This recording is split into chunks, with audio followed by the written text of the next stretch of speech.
दुनिया के सबसे बड़े सोलर पावर प्रोजेक्ट में से एक यहां मेरे कच्छ में बन रहा है।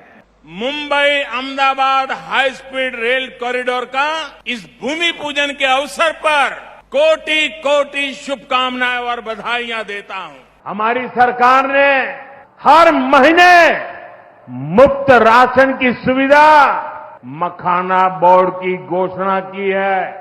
ऑपरेशन सिंदूर में पाकिस्तानी सेना की छत्रछाया में आज बिहार में वर्ल्ड क्लास वंदे भारत ट्रेनें चल रही है। रेलवे लाइनों को डबल और ट्रिपल किया जा रहा है। मल्टी ट्रैकिंग का काम चल रहा है। सासाराम में भी अब 100 से ज्यादा ट्रेनें रुकती है। सहरा से मुंबई तक आधुनिक अमृत भारत ट्रेन शुरू होने से हमारे श्रमिक परिवारों को बहुत सुविधा होगी। देखिए, मोदी जी अभी आए मधुबनी में। मोदी जी ने मधुबनी में कहा कि सहरसा से बॉम्बे जाने के लिए एक नई आधुनिक वंदे भारत ट्रेन चलेगी, जिससे बिहार के श्रमिक परिवार के बच्चों को जाने में सुविधा होगी। जरा इस बयान को सुनिए।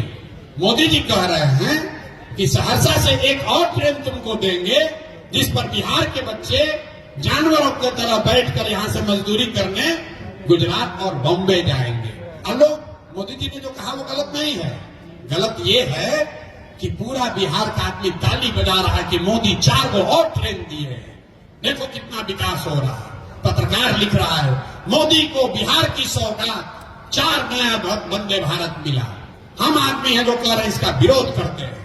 हम लोग को ऐसा ट्रेन नहीं चाहिए जिस पर हम लोग के बच्चे मजदूर बनकर गुजरात में जाएं और वहां मजदूरी करें। आप हमको मोदी जी का एक भाषण सुनाइए गुजरात में, जहां उन्होंने ये कहा हो कि गुजरात से एक नई ट्रेन चलेगी, जिस पर गुजरात का श्रमिक परिवार का बच्चा महाराष्ट्र में जाएगा नौकरी मजदूरी करने। अरे भाई, गुजरात में श्रमिक नहीं है, गुजरात में श्रमिक नहीं है। मोदी जी गुजरात गए, अभी कच्छ में उन्होंने भाषण दिया, मधुबनी के बाद कच्छ गए तो कहा कि मेरे कच्छ में दुनिया का सबसे बड़ा सौर ऊर्जा का केंद्र बन रहा है। मोदी जी प्रधानमंत्री हैं, वो गुजरात के भी प्रधानमंत्री और बिहार के भी प्रधानमंत्री। जब मोदी गुजरात जाते हैं तो बात करते हैं कि सौर ऊर्जा का फैक्ट्री कैसे लगेगा, यहाँ पर गिफ्ट सिटी बनेगा, यहाँ पर इन्वेस्टमेंट समिट होगा, यहाँ पर 1 लाख करोड़ का बुलेट ट्रेन चलेगा। जब 75 साल का गुजरात होगा तो वो ऐसा दिखेगा। वही मोदी जब बिहार में आते हैं, मोदी वही हैं। अब बिहार में आते हैं तो उनका भाषण सुन लीजिए।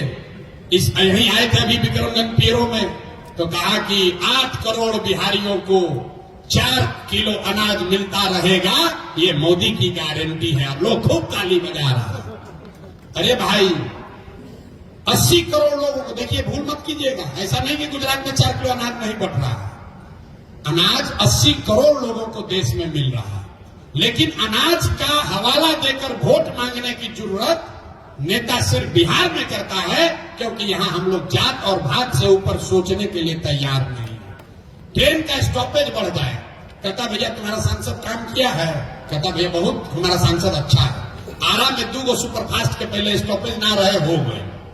यही है आपका एक्सपेक्टेशन कि पहले भैया ट्रेन बक्सर में रुकत रहे, पटना से चल के संपूर्ण क्रांति, अब औरों में स्टॉपेज हो गई सांसद जी के कृपा से। तो आपको 2 मिनट का ट्रेन का स्टॉपेज मिल गया, इसी पर आप वोट बेच दिए, तो आपका सुधार कैसे होगा? नहीं हो सकता है मेरे भाई। अगर सुधार चाहिए तो आपको सजग होना पड़ेगा।